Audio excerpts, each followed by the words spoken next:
kamu upah untuk menjadi pemimpin ataupun sebarang pekerjaan, hendaklah mempunyai dua sifat. Yang pertama, al-qawi, kuat, tidak lemah. Yang kedua, al-amin, yakni jujur. Sadaqallahul azim.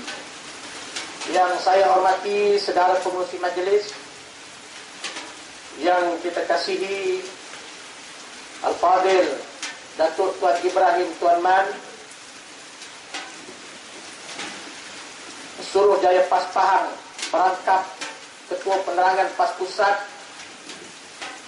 tamu kita yang datang daripada jauh, daripada Terengganu, yang berhormat Muhammad Non, Ketua Pemuda PAS Negeri Terengganu, yang insya Allah kita yakin Terengganu akan dirampas kembali oleh Pakatan Rakyat. Rakan kita Saudara Bala Subramaniam yang setia dengan perjuangan PAS, Pak Syekh Nazri, seluruh jawatan kuasa kawasan, tuan rumah, rakan-rakan daripada Parti Keadilan Rakyat, saudara-saudara seluruh peneroka jingka 21, anak-anak muda, anak-anak peneroka, muslimin muslimat yang dirahmati oleh Allah Subhanahu wa taala. Kita telah dengar beberapa penjelasan daripada 3 orang penceramah kita tadi. Saya dalam waktu yang singkat ini, saya nak jelaskan 2-3 perkara sahaja. Pertama, hari ini saya dihubungi oleh 2 wartawan bertanya tentang apa respon Dewan Pemuda PAS Negeri Pahang tentang persembahan Elton John pada malam ini.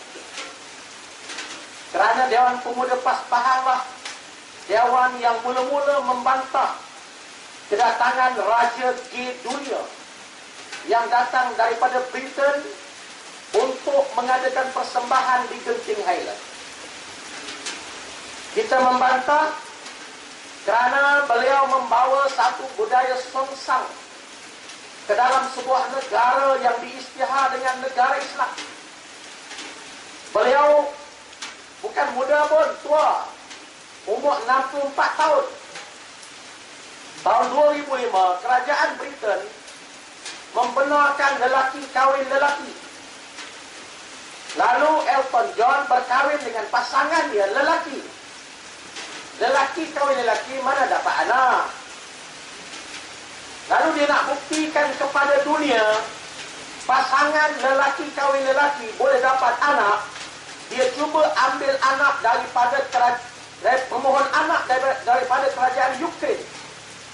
Kerajaan Ukraine tidak membenarkan pernikahan sejenis.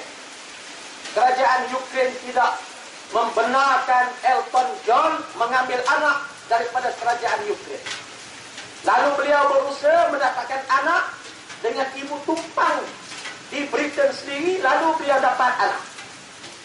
Elton John ini yang berkahwin lelaki dengan lelaki, Elton John ini akan datang ke Malaysia. Malam ini dia membuat persembahan di Genting Highland.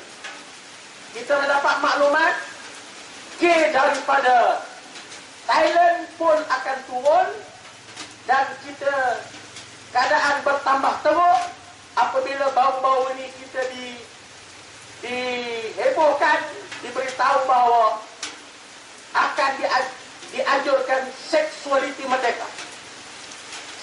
Ada NGO, rupanya golongan lesbian, golongan gay ini sudah lama bertapak dalam negara ini.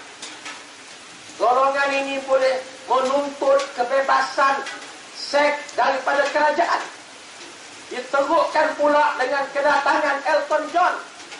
Maka sebab itulah kita pemuda membantah golongan ini membantah golongan ini daripada datang ke Malaysia ini. Tetapi oleh kerana kerajaan Pahang tidak buat apa-apa membenarkan golongan ini datang, akhirnya dapat dilaksanakan juga konsert Elton John di Genting Highlands. Tuan-tuan, apa yang saya nak sebut? Kalau kita bagi lagi kepada kerajaan Barisan Nasional, UMNO dan Barisan Nasional memerintah dunia ini, memerintah Pahang, memerintah Malaysia, bukan sahaja ekonomi hancur, bahkan Islam hancur. Tak ada jaminan untuk generasi akan datang boleh beramal dengan Islam dengan baik. Tak ada harapan untuk kita beri kepada UMNO Barisan Nasional. Dalam keadaan Parlimen melaporkan apabila Menteri Pembangunan Wanita, Keluarga dan Masyarakat ditanya dalam Parlimen berapa jumlah anak luar nikah yang direkodkan. Yang direkodkan, yang tak rekod, tak tahu lagi tu. Yang direkodkan sepanjang 2008 hingga 2010. Lalu dijawab oleh kementerian, yang direkodkan oleh kementerian anak luar nikah sepanjang 2 tahun ialah 152,182 orang. Banyak tu. Nabi kata kalaulah sebuah negeri, sebuah negara banyaknya anak zina, anak luar nikah, tidak ada keberkatan ke dalam negeri tersebut.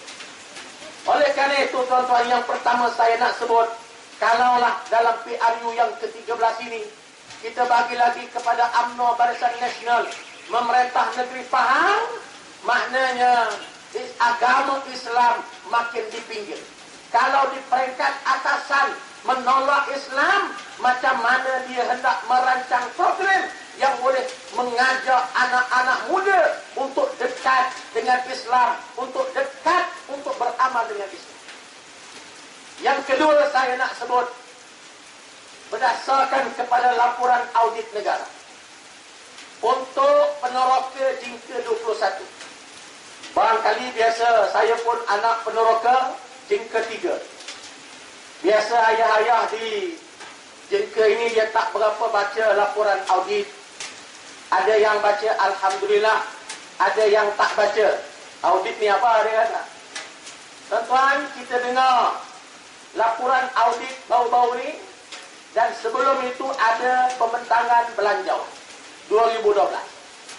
Sejak tahun lepas 2010 dan 2011, laporan audit diberi selepas pembentangan belanjawan. Dan tahun ini lagi teruk. Belanjawan dibentangkan tanpa dibekalkan laporan audit kepada ahli parlimen. Ahli parlimen membahaskan belanjawan tanpa ada sandaran bagaimana pengurusan keuangan negara tahun lepas. Kita nak bahas belanjawan ni, peruntukan besar, 232 bilion. Pendapatan yang dijangka dapat, yang insya-Allah pasti dapat, ialah 186 bilion. Peruntukan belanjawan 2012 232 bilion. Maknanya kita akan berhutang dalam lebih kurang 46 bilion. Berhutang lagi 46 bilion. Belanjawan dibahas tanpa ada laporan audit. Bila kita rujuk kepada ketua audit negara, dia pun terkejut. Dia kata dah siap dah laporan audit lebih awal daripada. Kenapa tak sampai kepada ahli parlimen? Kita Malaysia ni pelik sikit, tuan-tuan. Luar negara audit, Malaysia ini yang bertanggungjawab dengan audit ini ialah PAC, Jurukira Wang Negara. PAC dipengerusikan oleh kerajaan. Luar negara, PAC dipengerusikan oleh pembangkang. Jadi bila kerajaan yang mempengerusikan, yang bertanggungjawab sendiri dengan audit, maka kita tak dapat. Disorokkan. Kenapa disorokkan? Mungkin ada sesuatu. yang melaporkan tentang kelemahan pentadbiran kerajaan UMNO Barisan Nasional sepanjang mereka memerintah, khususnya tahun 2010. Laporan audit. Belanjawan yang dibentangkan ialah 232 bilion. Peruntukan untuk 2012, kita akan berhutang 47 bilion. Mana menambah hutang, tadi disebut hutang kita keseluruhan 437 bilion.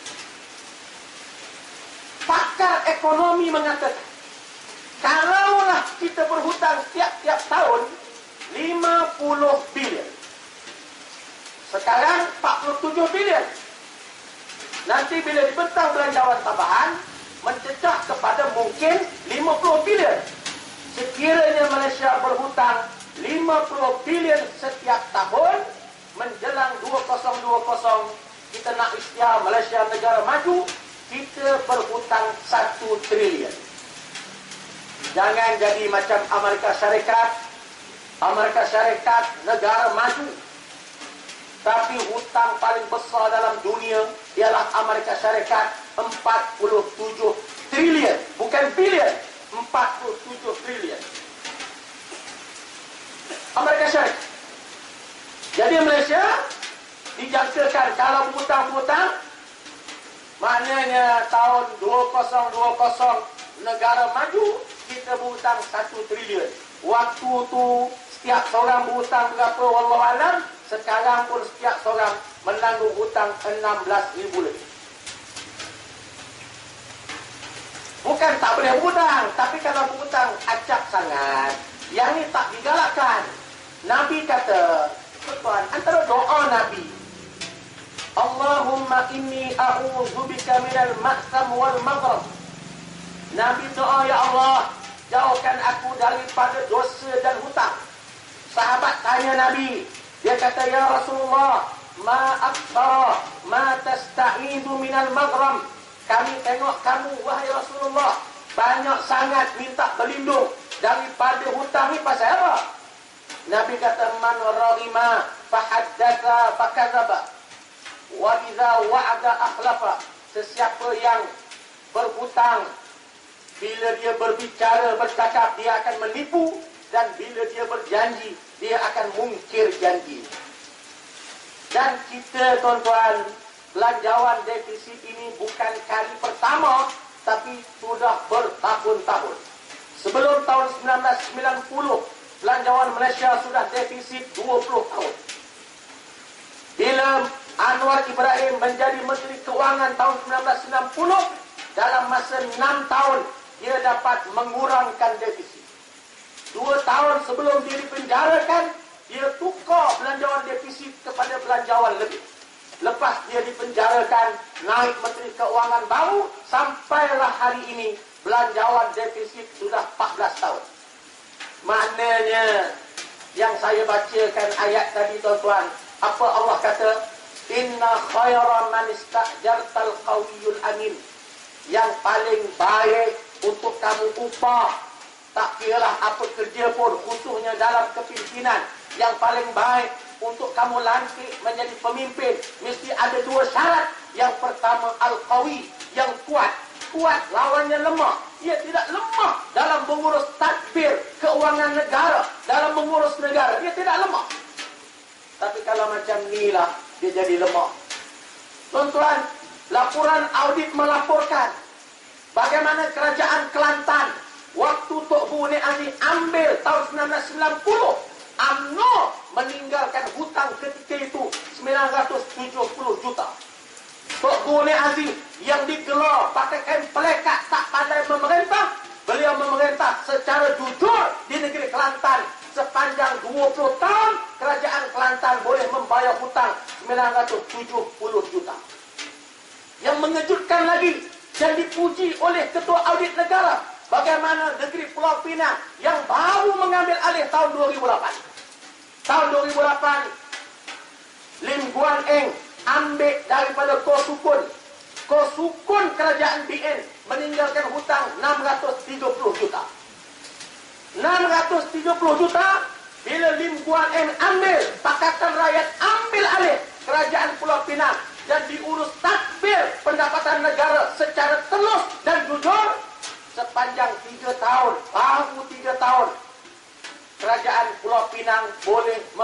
berhutang sebanyak 600 juta, hanya baki 30 juta.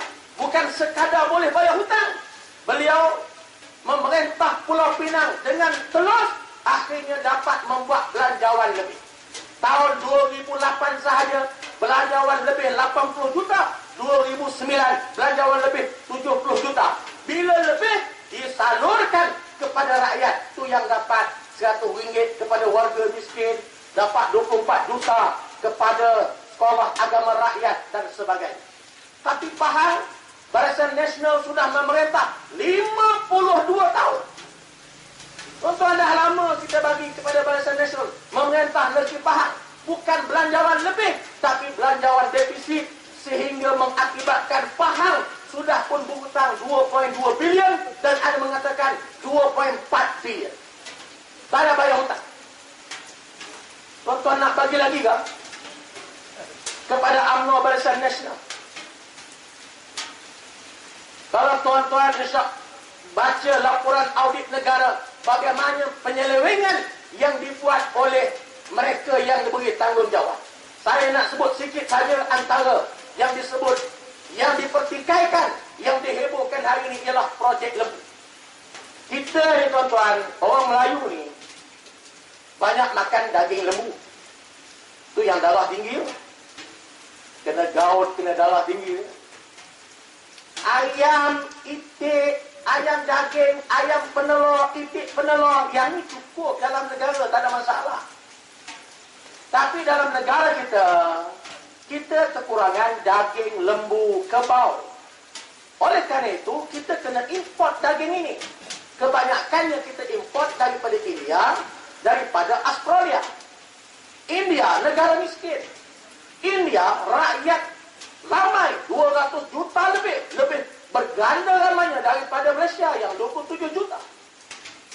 India boleh ekspor daging lembu ke kita. Kita ambil daging lembu daripada India. Tak cukup, walaupun Malaysia mempunyai 46,000 penternak lembu. 46,000 daripada skala kecil 5 ekor ke atas.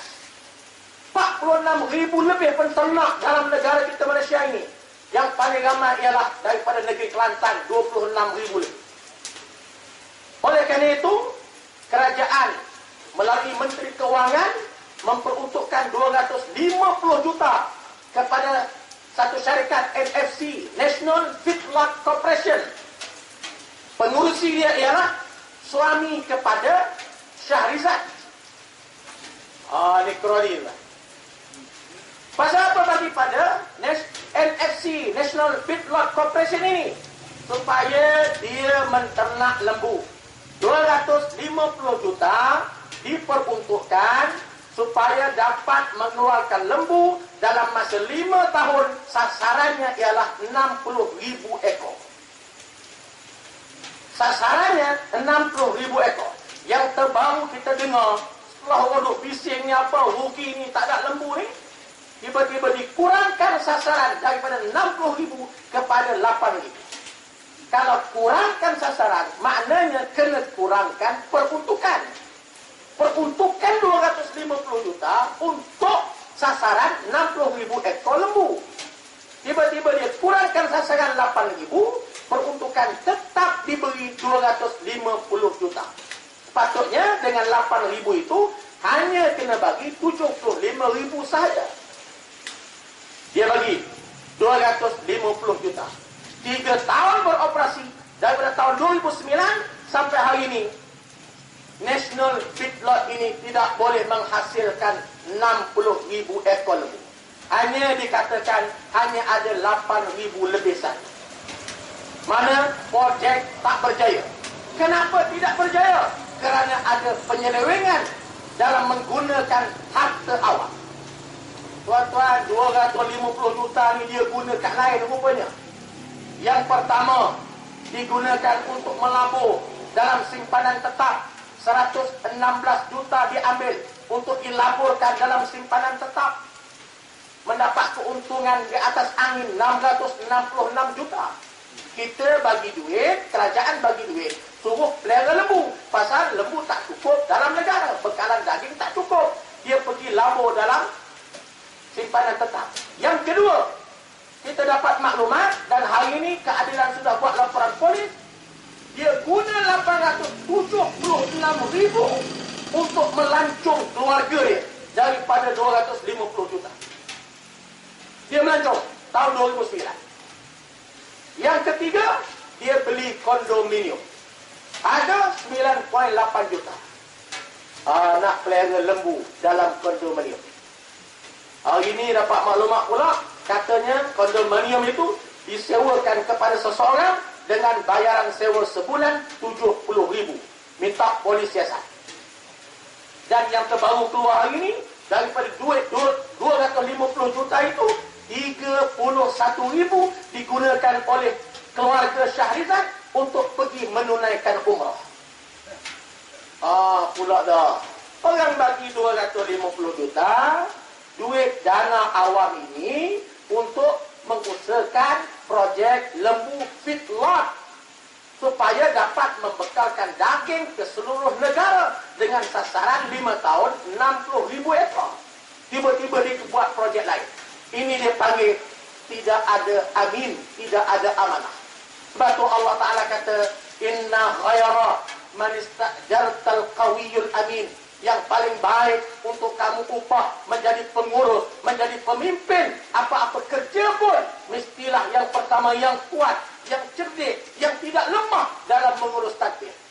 Yang kedua yang amanah, yang tidak menipu. Macam mana kita nak katakan amanah? Yang menegur ni bukan orang kaki lima. Yang menegur ini ialah ketua audit negara. Kalau tuan-tuan beli gula kedai itu berapa sekilo? Gula sekilo berapa? RM2.30. Dia pergi beli gula RM170 sekilo. Ni jutawan cepat ni. Duit ni lah. Orang beli teropong, biasanya teropong yang digunakan oleh tentera, teropong malam ni tuan-tuan. Boleh tengok orang malam-malam ni. Harga dia lebih kurang RM2,000 lebih ya. Dia pergi beli dengan harga RM56,000. Allah. Banyak lagi lah. Ini laporan audit. InsyaAllah kita akan cetak, kita akan edar kepada seluruh pengundi di Jing ke-21 ini. Supaya mereka sedar, kita jangan tertipu dengan RM100 yang diberi. Kita nak pemimpin yang amanah dan cekap dalam mengurus tadbir duit kita. Sepatutnya Malaysia ni tuan-tuan tak timbul miskin tegar sebab kita duit banyak yang sebenar. Kita lebih kaya daripada Indonesia, daripada Pakistan, daripada India. Kalau diurus tadbir, insya-Allah ada belajar boleh percuma. Sebab tu wartawan tanya apa komen tentang kedai satu Malaysia. Saya kata kalau benda baik kita tak nak komen. Tetapi tuan-tuan, kedai satu Malaysia kalau buat pun dia tidak memberi manfaat kepada seluruh rakyat. Manfaat itu hanya dapat kepada golongan segelintir. Satu. Yang kedua, kedai runcit bimbang. Dalam keadaan sekarang, dia pun sudah bimbang dengan pasar raya besar. Itu mana pusat. Kalau bunyi kata Maidin nak masuk, ni peniaga-peniaga kecil ni sangat bimbang. Sebab kemungkinan perniagaannya akan mati. Dalam keadaan dia berdepan dengan pasar raya besar, tiba-tiba ada pula kedai satu Malaysia yang menawarkan harga lebih murah daripada harga dia sangat bimbang. Sebab tu isunya bukan kedai satu Malaysia. Isunya ialah kena turun harga barang. Bila turun harga barang, maknanya rakyat teramai akan merasai manfaatnya. Tapi kalau buat kedai satu Malaysia, berapa orang saja yang dapat? Yang ketiga tuan-tuan saya nak sebut, oleh kerana saya, tuan-tuan, anak tuan-tuan adalah peneroka dan generasi peneroka. Baru ni kita dengar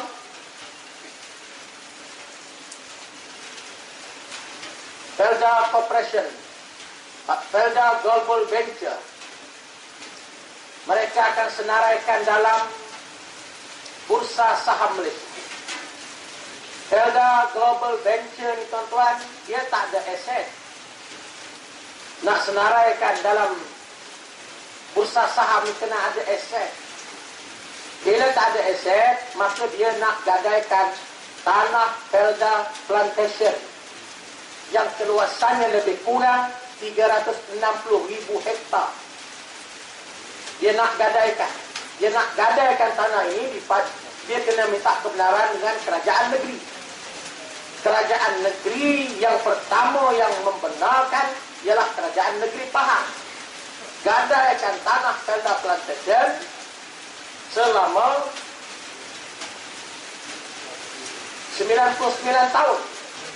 Tuan-tuan, kalau tuan-tuan beri lagi UMNO Barisan Nasional memerintah lepas PRU yang ke-13, Felda Plantation 360,000 hektar tanah tu yang Pakatan Rakyat janji sekiranya kita memerintah selepas 100 hari, dalam masa 100 hari itu kita akan berusaha untuk berikan tanah itu kepada generasi kedua, anak-anak peneroka, pegawai-pegawai Felda yang tak ada tanah, askar yang tak ada tanah, anak-anak peneroka yang merempat yang tak ada tanah. Kita nak bagi tanah ini supaya mereka usahakan. Tiba-tiba Barisan Nasional nak gadai tanah ini. Jadi tuan-tuan, fikir-fikirkan. Kalau kita undi lagi UMNO Barisan Nasional, negara kita akan bankrupt. Negara akan bankrupt kalau kita bagi UMNO Barisan Nasional memerintah negara lagi pada PRU yang ke-13. Oleh itu, saya dan kawan-kawan kita merayu, khususnya penduduk di Jingka 21 ini, kita membuat perubahan besar untuk kita memilih pemimpin yang lebih cekap, pemimpin yang lebih jujur untuk mengurus tadbir negara kita, insya-Allah. Saya rasa sekadar itu untuk ceramah malam ini. Aku qauli hadza. Wassalamualaikum warahmatullahi wabarakatuh.